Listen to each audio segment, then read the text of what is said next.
में जितनी झुग्गियां हैं उनकी नाली खड़ंजा बनाने के लिए, उनके शौचालय ठीक करने के लिए, उनमें स्नान घर बनाने के लिए, शिशु वाटिका बस्ती विकास केंद्र बनाने के लिए ये फंड रखा गया है। और हमारे सीओ महोदय यहाँ पे हैं, रुपेश ठाकुर जी, मैंने उन्हें कह दिया है कि 1 रुपया भी बचना नहीं चाहिए, जो चाहिए फालतू और मेरे से ले लेना। पर एक झुग्गी में भी बिना सुविधाओं के लोग नहीं रहेंगे।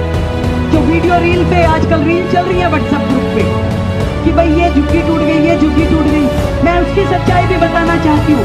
3 केस मूर्तियां दिखाए जा रहे हैं। एक जो वजीरपुर की फाटक पे, भाई जो बिल्कुल ही अगर रेलवे लाइन पे आ जाएगा और रेलवे लोग कहेंगे कि भाई हमें सिग्नल नहीं दिखता 3-3 मंजिला मकान से, तो उसकी जिम्मेवारी थोड़ी ना सरकार लेगी।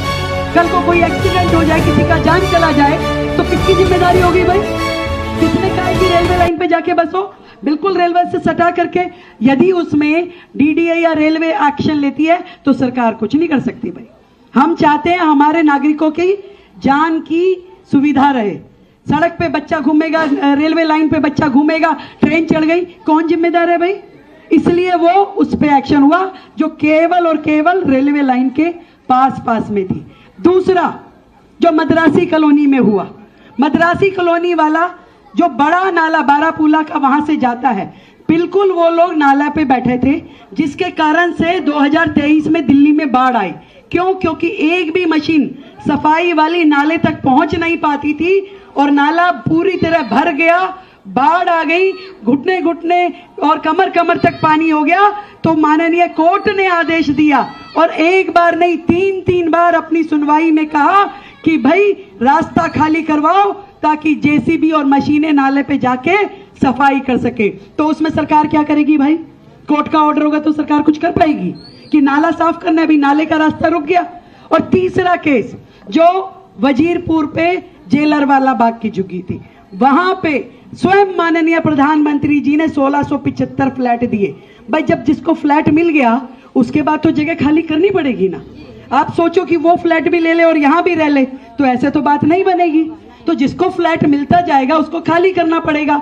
और यदि उस फ्लैट मिलने के बाद भी कुछ और लोग आकर के जो कि एलिजिबल नहीं है और वो अगर अपना कहें कि नहीं हमको भी चाहिए, तो भाई ऐसे कैसे काम चलेगा?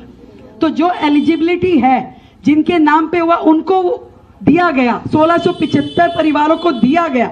उसके बाद यदि वहां पे 150 परिवार बच गए और वो कहें कि हम तो इस झुग्गी को खाली नहीं करेंगे, तो वो उसमें हम तो कुछ नहीं कर सकते।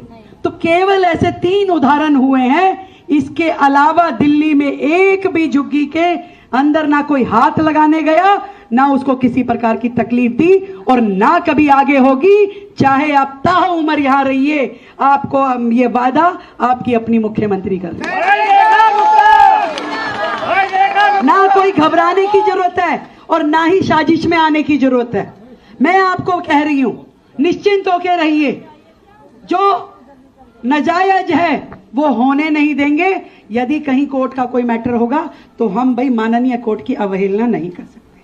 उसमें हमारा ना कोई रोल है ना कोई कार्रवाई है। और ये जो हमारे झुग्गी के लोग हैं, ये हमारी केवल ऐसा जीवन नहीं है इनका कि यहां पड़े हैं, ये दिल्ली की लाइफलाइन है। आज इन लोगों के कारण से दिल्ली में फैक्ट्रियां चल पा रही है, घर चल पा रहे हैं, औद्योगिक क्षेत्र चल पा रहे हैं, व्यवसाय चल पा रहे हैं। ये दिल्ली का हिस्सा है। दिल्ली का अपना क्या है ये बताइए मुझे? दिल्ली पूरे देश भर से आए हुए लोगों का समूह है। आज यदि कोई बिहार से आ रहा है, कोई यूपी से आ रहा है, कोई हरियाणा से आ रहा है, कोई उत्तरांचल से आ रहा है, एक एक परिवार जो वर्षों से दिल्ली में आके बसा, आज वो दिल्ली का अधिकारी है और दिल्ली उसके लिए जिएगी और दिल्ली उसके लिए काम करेगी। बेहतर सुविधाएं मिलना आपका अधिकार है और वो अधिकार हम देंगे। इससे पहले क्या होता था? कागजों में पेंशन चलती थी, असली आदमी तक पहुंच नहीं पाती थी, वर्षों से राशन कार्ड नहीं बने।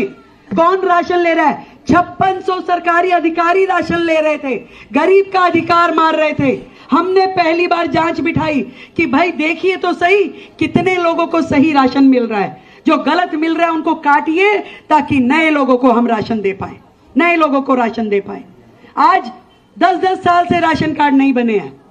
नए राशन कार्ड बनाने हैं, नई पेंशन बनानी है, ये सारे काम करने हैं। तो जो लोग गलत ले रहे हैं उनको हटाएंगे, तभी तो आप लोगों को मिल पाएगा। और ये जिम्मेदारी हमने ली है भाई, हमारी जिम्मेदारी है कि दिल्ली के प्रत्येक नागरिक को उसका हक मिले।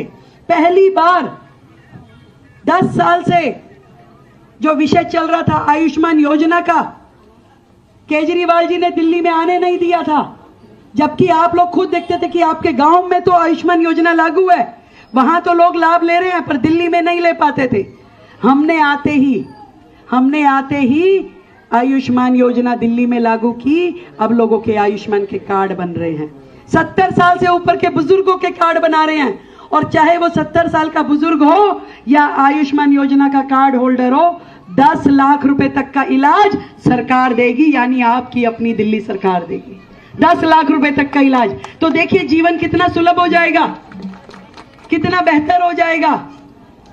इससे पहले कभी ऐसी मुख्यमंत्री मिली है कि आपको, कभी केजरीवाल आए झुग्गियों में? कहीं नहीं गए, घर से बाहर ही नहीं निकलते थे। पहली बार दिल्ली अपने उस मुख्यमंत्री के साथ है जो सड़कों पे, कॉलोनियों में, घरों में और बाजारों में लोगों के बीच में जाकर के बात करती है। और मैं आपको विश्वास दिलाती हूं, ये आजकल 100 दिन की कहानी नहीं है। जब तक मुख्यमंत्री रहूंगी, जनता के बीच में इसी तरीके से काम करती रहूंगी। और आपने मुझसे एक बात और कही थी कि दीदी नशा बंद होना चाहिए, नशा बंद होना चाहिए।